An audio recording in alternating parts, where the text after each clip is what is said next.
In this video, I'll show you how to pay with Apple Pay on your Amazon account. So let's jump right into it. First, tap on this icon in the bottom of the screen.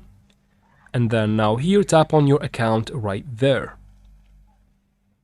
From this list of options, scroll down until you find the payment section and tap on your payment right here. In this screen, you need to tap on add a payment method and then fill in the information for your Apple Pay. Once you're done, tap on add and continue. You'll see something that looks like this. Make sure to select this toggle and tap on save right here in the bottom.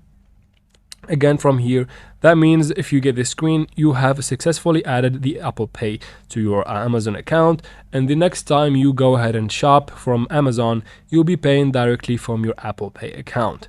Now you can go back to products and choose any product you want. And that is pretty much it for this video, guys. I hope it was useful. If it was, please don't forget to like and comment down below. Don't forget also to subscribe for future videos like this one, and thank you very much for watching.